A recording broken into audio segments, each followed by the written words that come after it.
खड़े हो गए। 5 भाई 100 भाई। पांडवों के पास 7 अक्षौणी सेना, कौरवों के पास 11 अक्षौणी सेना। और अक्षौणी कोई साधारण सेना होती है क्या?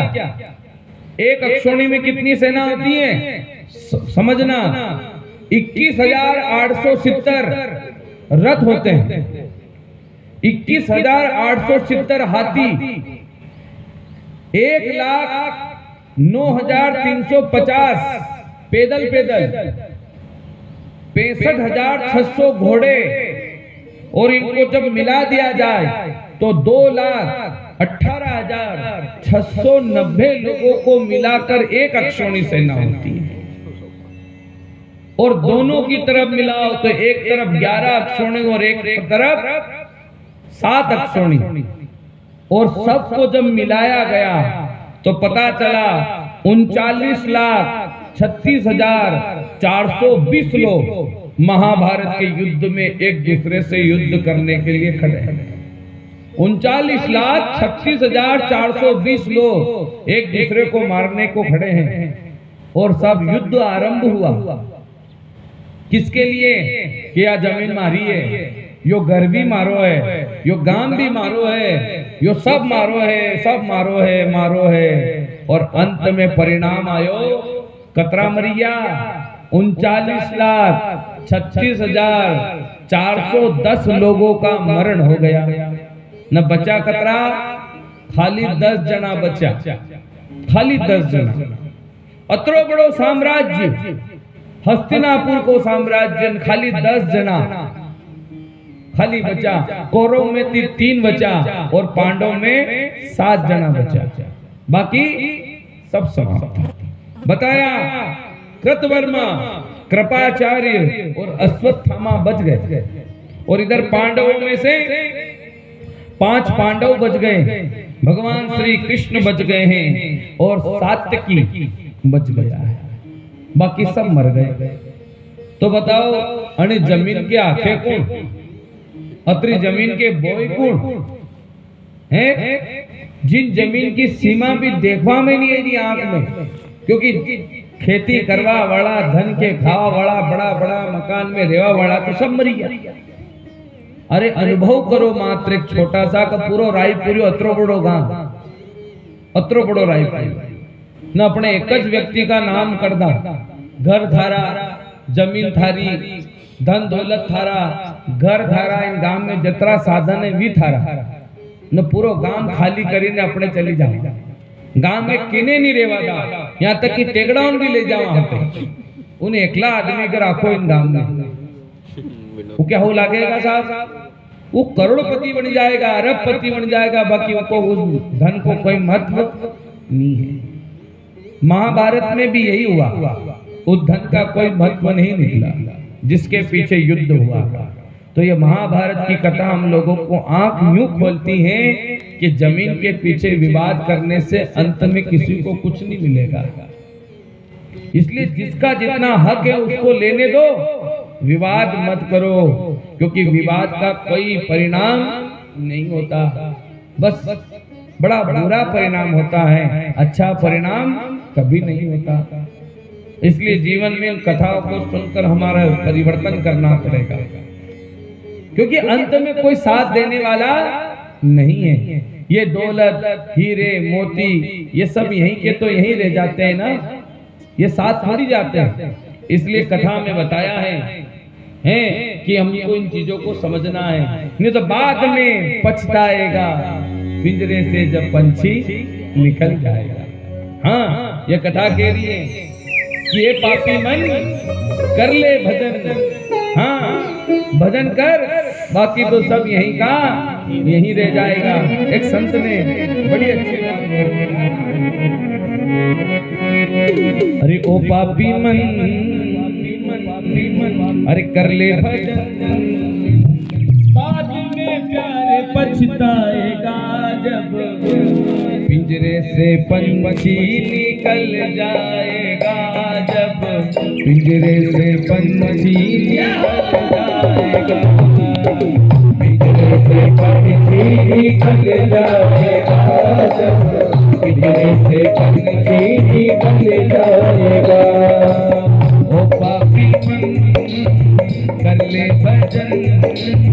मौका है प्यारे कर ले जतन, बाद में प्यारे पछताएगा, पिंजरे से पंछी निकल जाएगा, पिंजरे से पंछी निकल जाएगा, पिंजरे से पंछी निकल जाएगा, जब पिंजरे से पंछी निकल जाएगा, पिंजरे से पंछी निकल जाएगा, पिंजरे से पंछी निकल जाएगा। दोनों हाथ खोलकर भाव की सेवा करें, सेवा करें। बोलो हनुमान जी महाराज की जय हो।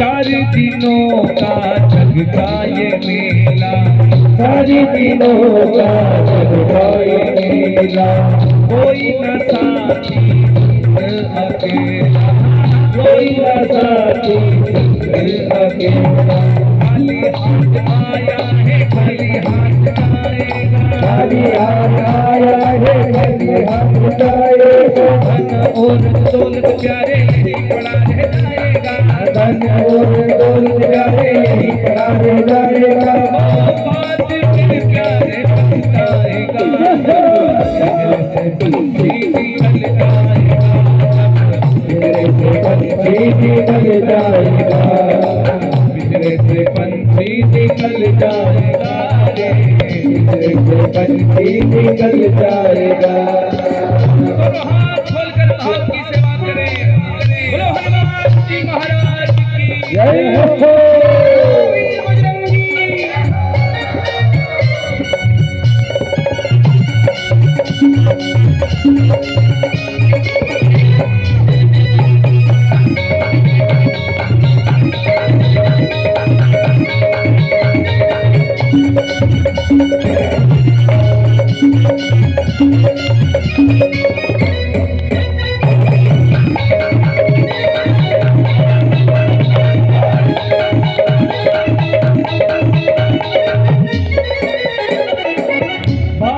बंधु कुटुंब कबीला, भाई बंधु कुटुंब कबीला, ये तो सारा झूठा झमेला, ये तो सारा झूठा झमेला, मरने के बाद तुझे हाथ में चलाएंगे, मरने के बाद तुझे हाथ में चलाएंगे,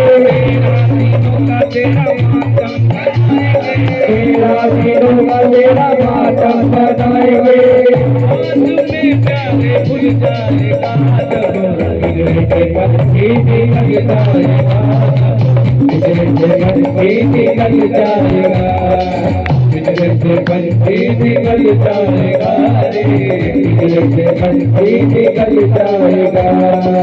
वो पापी कर ले जतन, मौका है प्यारे कर ले जतन, बाद में प्यारे पछताएगा, पिंजरे से पंछी निकल जाएगा, पिंजरे से पंछी निकल जाएगा, पिंजरे से पंछी निकल जाएगा, पिंजरे से पंछी निकल जाएगा।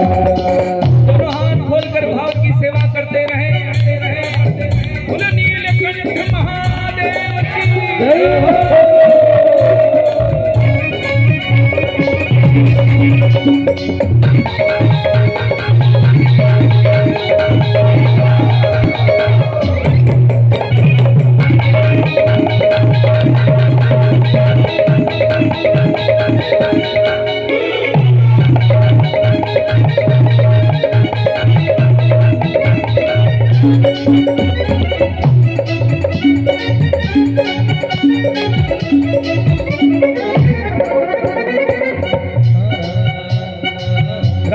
नाम का सुमिरन कर ले, राम नाम का सुमिरन कर ले, राम नाम का सुमिरन कर ले, राम नाम का सुमिरन कर ले, राम जी का नाम प्यारे कंठ में धर ले, राम जी का नाम प्यारे कंठ में धर ले, ओ राम जी का नाम प्यारे साथ तेरे जाएगा, राम जी का नाम प्यारे साथ मेरे जाएगा, जन्म मरण से छुटकारा पाएगा, जन्म मरण से छुटकारा पाएगा, आज में प्यारे बन जाएगा, जब इंद्र से पंछी निकल जाएगा, इंद्र से पंछी निकल जाएगा, इंद्र से पंछी निकल जाएगा, इंद्र से पंछी निकल जाएगा।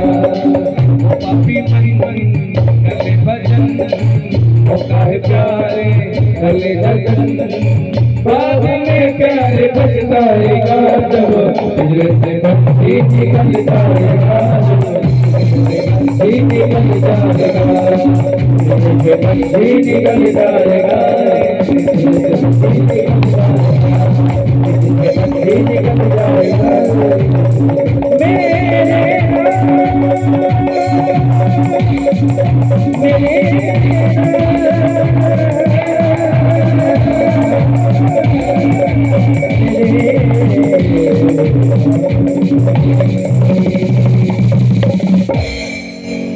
ओ पापी मन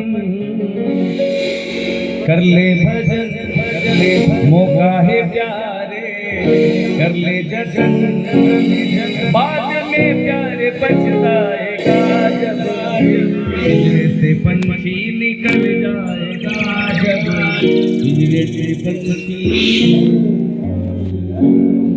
बोले भागवत महापुराण की जय हो। कथा कहती है कि समय है, इस समय को संवार लो, बाद में समय निकलने के बाद तो रोना ही है। अभी समय है अपनों के साथ रहने का, तो रह लो। हाँ, नहीं तो बाद में केवल आंसुओं के अलावा कुछ मिलेगा, कुछ नहीं मिलेगा। इसलिए जितना हो सके अच्छा समय निकालना, यही कथा हमको समझाती है। महाभारत की कथा, हम लोग महाभारत की कथा सुन रहे हैं, तो ये महाभारत की कथा कहती है कि हम इस महाभारत की कथा के थोड़ा गोड़ तक जाते हैं, क्या क्या अनुभव करवाती है सुने।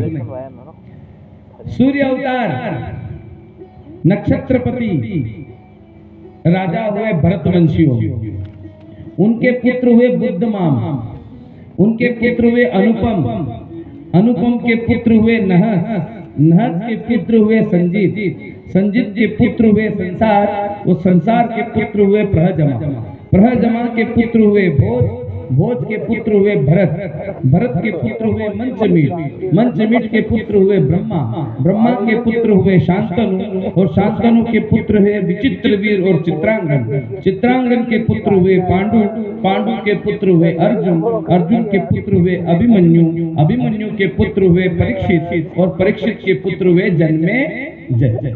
ये भरतवंशी राजाओं की वंशावली बताई गई। अब हम भागवत में तो महाभारत की कथा थोड़ी संक्षिप्त में दे रखी है, मगर हम फिर भी समय के अनुसार कुछ कथाएं सुनते हैं। शांतनु राजा, और शांतनु राजा की पहली पत्नी जो है, इसका नाम है अधमा, और अधमा जो है उनसे दो पुत्र जन्म लेकर आए, विचित्रवीर और चित्रांगन। तो अधमा की मृत्यु हो गई, तो शांतनु राजा ने दूसरा विवाह किया गंगा माता के साथ। और गंगा माँ कौन सी, पहचानो कि नहीं पहचान? हरिद्वार गया कि नहीं गया, डुबकी लगा? हाँ, हरिद्वार में जिस गंगा महारानी में हम लोग डुबकी लगाते हैं, वही गंगा महारानी से शांतनु राजा का विवाह हो गया। मगर ये विवाह बड़े प्रश्न खड़े करता है। क्यों? क्योंकि गंगा महारानी स्वर्ग की रहने वाली श्रेष्ठ स्त्री, और शांतनु राजा इस पृथ्वी का रहने वाला एक साधारण इंसान राजा, ये कैसे संभव है? तो यहाँ पर बड़ी सुंदर बात बताई गई, उस कथा को सुनो। इन दोनों का विवाह हुआ तो किस कारण हुआ? इस जगत को कौन चलाता है? श्रुतियां कहती हैं देवाधीनम जगत सर्व।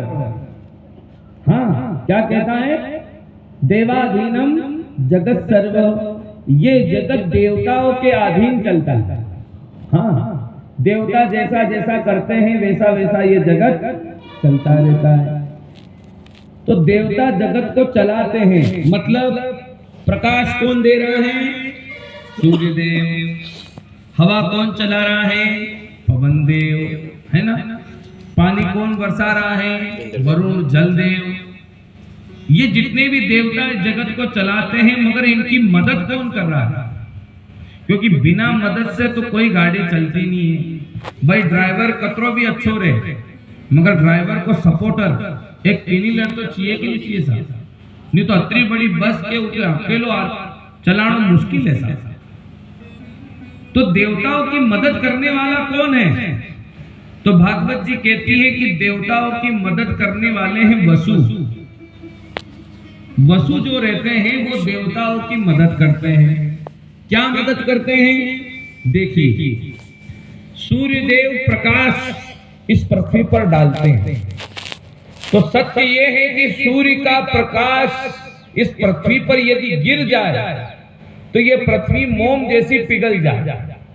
घी के पास यदि अपन अग्नि रख देते हैं तो अग्नि से घी कितनी जल्दी पिघलता है, वैसे ये पृथ्वी पिघल जाती है सूर्य के प्रकाश से।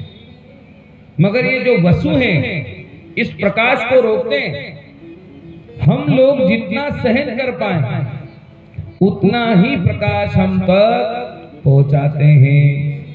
पवन देव पवन चलाते हैं, हवा चलाते हैं और इतनी तीव्र गति से चलाते हैं कि साहब असली हवा आ जाए ओरिजिनल तो घर सहित अपने ना जाने कहां निकल जाएगा। कभी सदी ध्यान नहीं रहे वसु उनको ना हाथ में दिखे, हाथ में छुट्टी जाए बुथाड़े आवे कि नहीं आवे गांव में? तो ये बुथाड़े आवे ना आई वही निकलत कतरी 2-3 घंटा तक चले गए नहीं। अरे कुछ मिनट भी नहीं पूरे करते हो, सेकंडों में अणा गोयरा का पत्रा अणा गोयरे कर दे। तो विचार करो, ऐसी हवाएं तो नित्य चलती हैं, मगर ये वसु हवाओं को रोकते हैं। हम लोग जितना सहन कर पाते उतनी हवा हम तक आती है। ये वसु का काम होता है। तो ये 8 भाई हैं, वसु नहीं। कितने भाई? 8 में से जो 7 भाई हैं सप्त वसु, उनका मेन काम यही है। और 8वां भाई जो है वो पुरुषती है। थोड़ा बहुत कोई काम आए तो आए, नहीं तो फ्री, पूरा दिन नवरा। एक दिन वो 8वां भाई घूमते घूमते घूमते घूमते स्वर्ग से बाहर निकला तो स्वर्ग के पास में वशिष्ठ मुनि का आश्रम, और वशिष्ठ मुनि के आश्रम पर जाकर वो आश्रम को देखने लगा। वशिष्ठ मुनि के पास एक कामधेनु गाय है और गाय का नाम है कामधेनु, मतलब उससे कामना करो और वो फल दे दे, ऐसी गौ माता। वसु कहने लगा कि ये गौ माता मैं ले जाऊं, मगर गुरुजी से मांगूंगा तो गुरुजी देगा नहीं। तो क्या करूं? गौ माता का हरण कर लूं, चोरी। और साहब गौ माता का हरण कर लिया, चोरी कर ली और वसु ले गए। अब जब वसु ले गए उन्हें,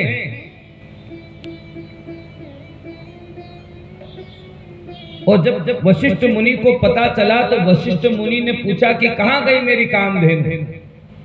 तो वशिष्ठ मुनि के एक शिष्य ने कहा कि गुरुदेव वो 8 वसु आए थे और वो आपकी गौ माता का हरण करके ले गए। कथा को समझना सा, चोरी करी छोटा भाई है न, नाम आटी भाई को लिखा दो, रिपोर्ट आटी भाई का नाम की कर दी। गलती है कि करी, रिपोर्ट सबका नाम की लिखा। 8 वसु ने चोरी करी है आठवें भाई ने चोरी करी है ये नहीं कह पाए, शब्द में कर दिया झोल। और जब शब्दों में झोल हो जाता है तो समझ लेना बात बिगड़ जाती है। कथा क्या कह रही है? शब्दों में झोल मत करना।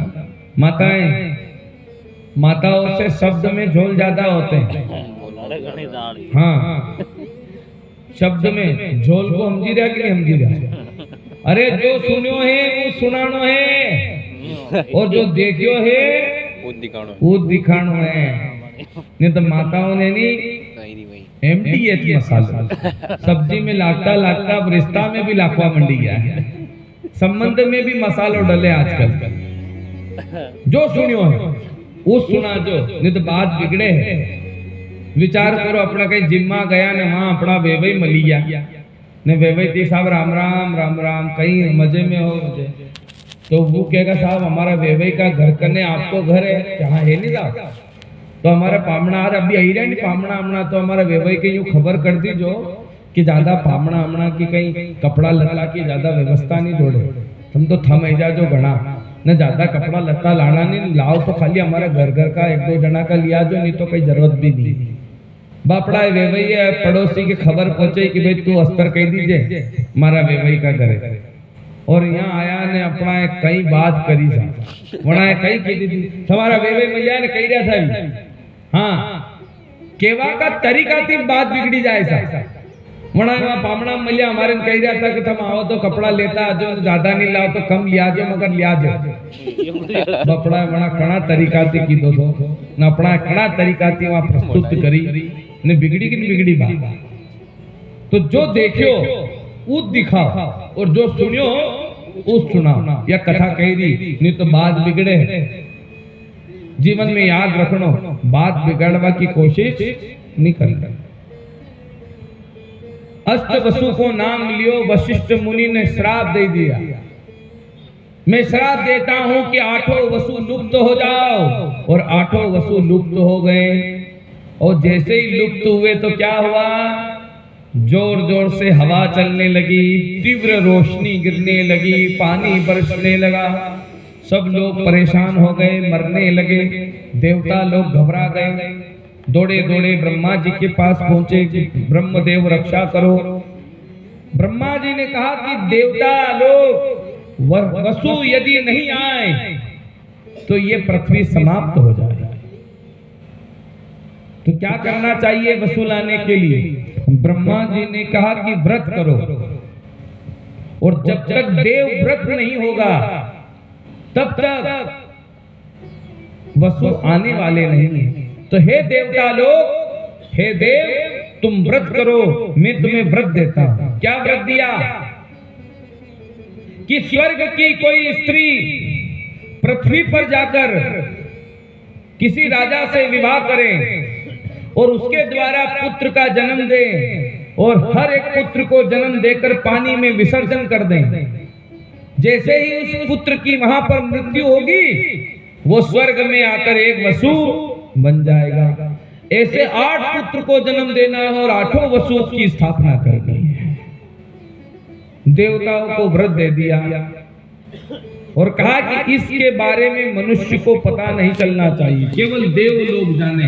देव व्रत, देवताओं का व्रत। तब तक ब्रह्मा जी कहते हैं कि इस सृष्टि को मैं चलाऊं, और ब्रह्मा जी ने तब तक वसुओं का काम किया, देवताओं का काम किया, जिससे हम लोग हमारी भाषा में राष्ट्रपति शासन कह सकते हैं। ब्रह्मा जी के द्वारा चलाए गए। देवता लोगों ने कहा कि स्वर्ग की श्रेष्ठ स्त्री कौन है, तो पता चला कि सबसे श्रेष्ठ है गंगा माता। गंगा माँ पृथ्वी पर जाकर विवाह करो। गंगा मैया ने कहा पृथ्वी पर जितने भी हैं वो सब मेरे पुत्र हैं, मैं विवाह नहीं करूंगा, नहीं करोगे तो तुम्हारी पूरी पृथ्वी समाप्त हो जाएगी। गंगा मैया ने कहा कि मेरी जीवन बिगड़े तो बिगड़े, मगर पृथ्वी के कल्याण के लिए मैं विवाह करने को तैयार हूं। पृथ्वी जगत के कल्याण करने के लिए गंगा मां पृथ्वी पर आ गई विवाह करने के लिए। और गंगा माता ने सबसे पहले राजा शांतनु से भेंट हो गई जंगल में। और शांतनु राजा ने मिलते ही गंगा मैया को देखा तो गंगा मैया उनको पसंद आ गई और कहने लगा कि मैं तुम्हारे साथ विवाह करना चाहता हूँ। गंगा मैया ने कहा विवाह तो मुझे भी करना है, मैं भी आई हूँ विवाह करने के लिए, मगर मेरी 2 शर्त होगी और जो मेरी 2 शर्त माने उसी के साथ विवाह करूं, नहीं तो नहीं करूं। क्या है 2 शर्त? कि विवाह के बाद मैं कुछ भी करूं मुझे कभी रोकोगे नहीं, कभी नहीं रोकोगे तू ये क्यों कर रही है, ठीक है? कभी नहीं टोकना है कि कभी भी नहीं टोकू, थारो मन पड़ो कर दे ब्याह कर ले खाली, ठीक है? दूसरा कि कभी पूछना मत कि ऐसा किया तो किया क्यों। शांतनु राजा ने वचन दे दिया, विवाह कर लिया। विवाह होने के बाद पहली संतान जन्म लेकर आ गई गंगा मैया। गंगा मैया ने पहला पुत्र उठाया और उठाकर ले गई और पानी में डुबो दिया। अब पानी में डुबोया, बेटा मर गया और स्वर्ग में जाकर वसु बन गया। मगर शांतनु राजा खाली उबा उबा देखी दिया खाली, क्योंकि बंजा थका है नहीं। वचन दी दो कि पूज्य भी मत ने रोक जे भी मत, पकड़ ली थी साहब सांगड़ी, अब कहीं हलवा का भी नहीं दिया। क्यों? पूछना भी नहीं, रोकना भी नहीं। पहला पुत्र मर गया, दूसरा पुत्र को भी ऐसे ही कर दिया। ऐसे करते करते 7 पुत्र का मरण हो गया और 7 वसु स्वर्ग में स्थापित हो गए। और जरूरत भी कतरा की थी, 7 किस थी? क्योंकि मेन तो भी था, 8वां तो नवरो यूं भी तो न 8वां तो चोरी करी थी, तो जने चोरी करी थी वो बाकी रही गयो, बाकी तो 7 ऊपर चली गया। और जहां 8वां आया तो शांतनु राजा की आत्मा बोल उठी और कहने लगी, अरे मैं मेरे वचन को तोड़ता हूं, आप मेरे पुत्र को नहीं मार सकती, मेरा पुत्र मुझे दे दो। और शांतनु ने अपना 8वां पुत्र ले लिया। गंगा मैया कहने लगी, अरे शांतनु कोई बात नहीं, ये 8वां पुत्र तेरे पास रख, हमको जिनकी जरूरत थी वो पहुंच गए। और ये 8वां है ना, इसने चोरी करी थी गौ माता की, तो इसको दंड भी मिलना बाकी है ना। तो ये मानव रूप में रहेगा तो इसे दंड मिलेगा। तो इसने जो गौ माता की चोरी करी ना वो बरोबर हो जाएगा। हाँ, इसको दंड मिलना चाहिए कि गौ माता की चोरी करने का कितना बड़ा दंड होता है। और कहा कि जाओ, गंगा मैया कहती है शांतनु ये आज से तुम्हारा पुत्र होगा, दुनिया ऐसे गंगा पुत्र मानेगी।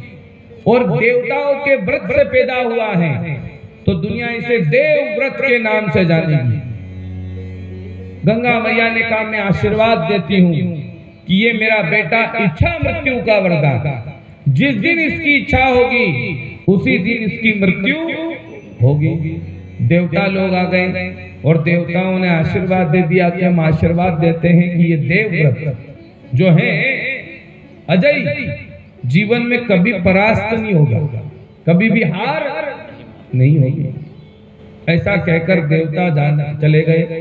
गंगा मैया जाने लगी। शांतनु ने कहा तुम मत जाओ, पत्नी हो? नहीं, मैं पत्नी नहीं, मैं तो जगत कल्याण करने के लिए आई थी, मेरा काम हो गया, मैं मेरे धाम जाती हूँ। गंगा मैया जाते जाते शांतनु राजा के हाथ में एक कंगन दे दिया। ये कंगन लो राजन, ये कंगन जिस स्त्री के हाथ में आ जाए उस स्त्री से विवाह कर लेना। गंगा मैया चली गई। शांतनु राजा एक दिन घूमते घूमते घूमते घूमते नदी के किनारे पहुंचे और वहां पर बड़ा अद्भुत दृश्य हुआ। उसकी भी कथा को श्रवण करें। वेवस्कर नाम का राजा, जिसकी संतान एक मछली के द्वारा पैदा होकर आई, और उस मछली ने जब बेटी का जन्म दिया तो एक दासाराम के मछुआरे ने उस बेटी को बड़ा किया और उसका नाम रखा मत्स्योत्तरी। मत्स्योत्तरी नाम रखा। वो जिस दिन बड़ी हुई एक दिन पाराशर मुनि आ गए और पाराशर मुनि ने जब उससे विवाह किया तो उनके गर्भ से मत्स्योत्तरी और पाराशर मुनि के द्वारा एक पुत्र का जन्म हुआ जो स्वयं भगवान नारायण का अवतार व्यास स्वरूप कहलाए। बोलिए व्यास भगवान की। वो व्यास जी जिन्होंने भागवत वेद पुराणों की रचना व्यास जी महाराज का आगमन हो गया। पाराशर मुनि अपने पुत्र व्यास को लेकर अपने आश्रम चले गए और मत्स्योत्तरी वहीं रह गई पिता के पास। बहुत समय बीत गया। आज शांतनु राजा मत्स्योत्तरी से मिल गया तो शांतनु राजा को मत्स्योत्तरी पसंद आ गई। अपने हाथ का कंगन निकाला, मत्स्योत्तरी को पहना दिया। मत्स्योत्तरी के हाथ में आ भी गया। कहा कि देवी मुझसे विवाह करो। मत्स्योत्तरी ने कहा विवाह मैं नहीं, मेरे पिताजी कहे तो करूं नहीं तो नहीं करूं। शांतनु राजा कहने लगा कि मैं हस्तिनापुर का राजा और उस मछुआरे के हाथ जोड़ूं कि तुम्हारी बेटी का विवाह मेरे साथ करवाओ, ये स्वीकार नहीं। शांतनु राजा घर चले गए। शांतनु राजा के पुत्र कौन, अभी कथा सुनी नहीं, देवव्रत। पिताजी दुखी क्यों हो कि बेटा मुझे उससे विवाह करने की इच्छा है मगर मैं उस दासाराम के मछुआरे के सामने हाथ नहीं जोड़ सकता। देवव्रत ने कहा पिताजी आप मत हाथ जोड़ो, मैं आपका बेटा हूं ना, मैं जोड़ पाऊंगा। और बेटे का धर्म है पिता की मन की इच्छा को पूरा करना, ये पुत्र धर्म है। और पुत्र धर्म करने में मैं पीछे नहीं हटूंगा, क्योंकि पुत्र धर्म निभाने वाला भी तो भाग्य हो और उस पिता के लिए धन्य है कि ऐसा पुत्र होना। देवव्रत गए अपने पिताजी के विवाह का प्रस्ताव लेकर, कहा कि तुम्हारी बेटी का विवाह मेरे पिता के साथ करो। मछुआरा कहने लगा कि देवव्रत अभी तुम्हारे पिता राजा हैं, मेरी बेटी महारानी बनेगी। अब तुम्हारे पिता बूढ़े हो गए, थोड़े दिन बाद वो मर जाएंगे और मेरी बेटी हो जाएगी अडारी और तुम राजा बनोगे और तुम्हारी पत्नी आएगी और वो बनेगी महारानी और मेरी बेटी अडारी हो जाएगी। तो मैं मेरी बेटी का जीवन नहीं बिगाड़ूं, मेरी बेटी का विवाह करूं तो एक ही शर्त पे करूं कि वो पूरा जीवन महारानी बनकर रहे, तो विवाह करूं नहीं तो नहीं करूं। देवव्रत कहने लगा कि मेरे विवाह के कारण, मेरी पत्नी आने के कारण मेरे पिता के मन की इच्छा पूरी नहीं होगी। और पुत्र धर्म कहता है कि पिता की इच्छा पूरी करना। और उन्होंने उसी समय हाथ में जल ले लिया और एक भीषण प्रतिज्ञा ले ली। और क्या प्रतिज्ञा ली कि मैं ये भीषण प्रतिज्ञा लेता हूं, आजीवन ब्रह्मचर्य का पालन करूंगा और कभी भी हस्तिनापुर का राजा नहीं बनूंगा। ब्रह्मचर्य का पालन, विवाह नहीं करना और हस्तिनापुर का राजा नहीं बनना। भीषण प्रतिज्ञा लेने के बाद ही उनका नाम विश्व रखा गया, जिसे हम विश्व पितामह के नाम से जानते हैं। सत्यवती का विवाह, मत्स्योत्तरी का विवाह शांतनु राजा के साथ हुआ और शांतनु से विवाह होने के बाद उनका नाम सत्यवती रखा गया। ये जो भागवत की कथा है ना, ये क्या सिखाती है?